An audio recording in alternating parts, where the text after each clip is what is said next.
Olá, Jeggers e Jegas! Eu sou Otávio H, esse aqui é o Super 8 e hoje, né, que a continuação daquele filme de robôs gigantes contra monstros gigantes chegou aos cinemas? Que tal conversarmos uma biloinha sobre ele? Fechou? Então, simbora! Se eu encontrar um círculo de fogo na rua, é macumba. Esse filme é baseado em fatos reais? Onde é que estavam os Transformers e os Vingadores quando os monstros atacaram o mundo? Tudo isso e muito mais, agora! 10 anos depois de fechar o toba no fundo do oceano por onde saíam kaijus, os humanos ainda se preparam para um novo eventual ataque e assim uma nova equipe é treinada, incluindo o filho de um herói do primeiro filme. O que eles não esperavam era que os próprios robôs entrariam em parafuso antes mesmo que os monstros pudessem voltar.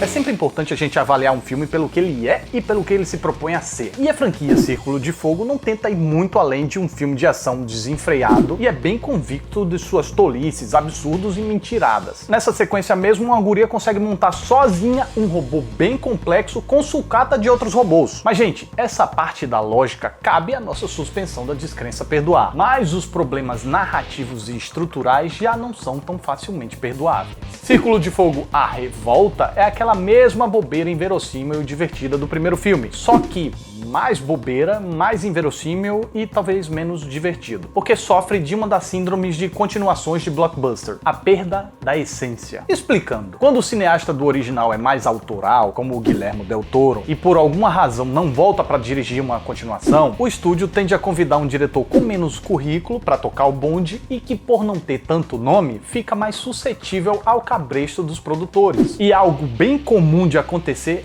é o que aconteceu aqui. Vários elementos do original são replicados, há uma grande ode ao primeiro filme para ativar a nossa nostalgia, mas falta sensibilidade para perceber os pequenos detalhes que deram êxito ao original. Falta entender a essência dele. E não que Círculo de Fogo seja impecável, um clássico profundo ou acima de qualquer questionamento. Não, mas ele era mais fechadinho, mais intenso e arrancava mais emoções da gente para aquilo que estava sendo mostrado. Esse tá mais para robôs gigantes contra monstros gigantes e basicamente é isso. O envolvimento com os personagens não é tão latente, os perigos não parecem tão ameaçadores e sem solução, e os robôs tornaram eles mais próximos dos humanos ao dar movimentos mais fluidos e rápidos, em vez de explorar mais o movimento mais lento, que dá uma sensação de maior peso e tamanho. Porém, emocionalmente, praticamente não existe mais tanto vínculo dos humanos com eles. Consequentemente, nem nosso. Aquela conexão de parceria, de amizade, melhor, conexão como se fosse uma extensão do próprio corpo.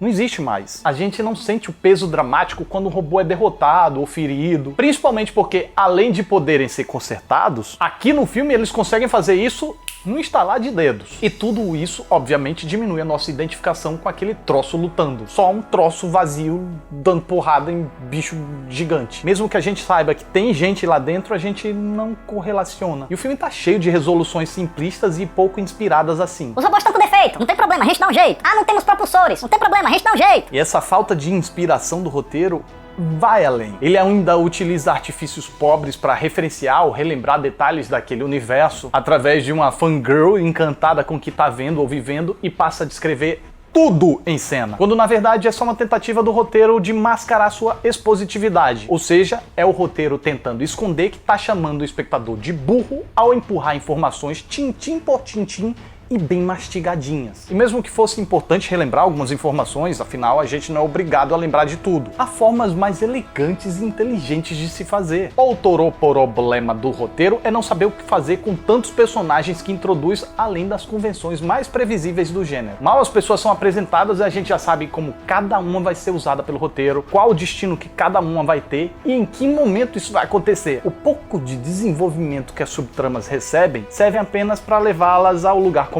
Felizmente, como sequência, podia ter sido bem pior. Podia ter sido vítima daquela outra síndrome, a do mais e maior, em que a sequência replica o antecessor apenas aumentando a dose de tudo. Nesse ponto, o Círculo de Fogo 2 até que se conteve e tomou a decisão mais sensata ao adotar o diferente. Bom, suficientemente diferente, porque também não há um giro completo no que havia sido estabelecido. Mas ainda assim traz suas próprias particularidades e um enredo próprio que busca acrescentar e não apenas repetir. Inclusive, o roteiro encontrou uma boa explicação para justificar essa sequência. É crível dentro do universo, é divertido, é curioso e ainda satisfatoriamente criativo. Sem contar que ainda serve de escada para a franquia avançar no que promete ser uma terceira parte bem empolgante. E diferente de uma outra franquia de robôs gigantes e suas trocentas continuações, ao menos Círculo de Fogo 2 respeita seu antecessor e seu enredo segue uma lógica interna coerente. As subtramas podem ser simples e se resolverem de forma óbvia, mas ao menos dá pra entender a relação entre elas. E outra coisa que dá pra entender e cuja comparação com Transformers também é inevitável são as sequências de ação. Eu senti falta daquela maior inspiração visual do Guillermo del Toro, mas eu não vou reclamar disso, pois como é prazeroso poder entender a geografia das cenas e os movimentos que estão acontecendo durante a porradaria. Em tempos de tanta bagunça, o básico virou triunfo. E outro ponto positivo são os efeitos visuais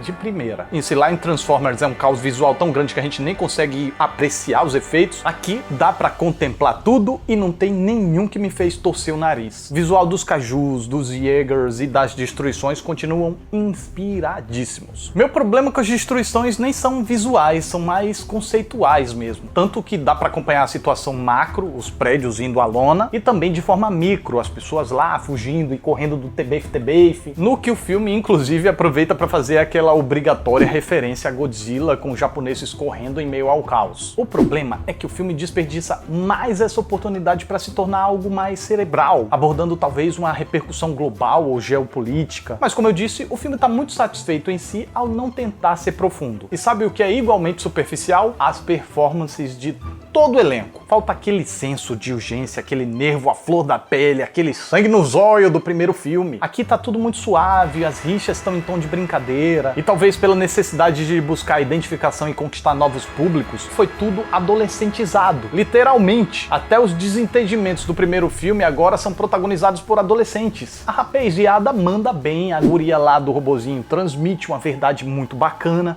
mas, sei lá, John Boyega cumpre bem a função de liderar a trama, mais por seu carisma do que por qualquer coisa. Até porque ele segue a cartilha do herói cafajeste, mas não acrescenta nada novo. Enquanto Scott Eastwood, como é fraquinho. Ele consegue se ofuscar sozinho num projeto em que era pra ter destaque. Já a dupla Burn Gorman e Charlie Day representam um alívio cômico que não é cômico. Seria mais interessante se eles aceitassem isso e adotassem apenas o estilo excêntrico sem tentar fazer graça. Porém, sem revelar muitos detalhes, eu gosto de como o roteiro direcionou as subtramas deles. Círculo de Fogo: A Revolta é uma diversão despretensiosa, sem a essência do primeiro filme, mas que ainda assim segue um caminho próprio, acrescenta algo ao universo e cumpre bem a proposta de entreter com um espetáculo audiovisual de ação. E que dá pra entender.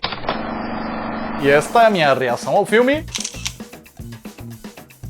E você, concorda comigo ou discorda de mim? Me adiciona nas redes sociais e vem ser meu amigo. E não deixa de comentar aí embaixo. Valeu pela dica, Fernando Cuji, que me recomendou essa rima lá no Twitter. E falando em Twitter, tô sempre informando coisas aqui do canal. No Instagram vocês podem acompanhar os bastidores daqui do canal e da minha vida. Só as coisas divertidas, as coisas chatas eu deixo vocês de fora, tá? E gente, eu falo Otávio Uga rápido, mas gente, tá escrito aqui, ó, Otávio Uga. Tem alguns de vocês aí que estão muito desatentos. Abre esse olho. Então é isso, mais um Super 8 tá chegando ao final. Fico muito grato pela atenção de vocês. Muito obrigado, até a próxima e... Tô legal. Ai.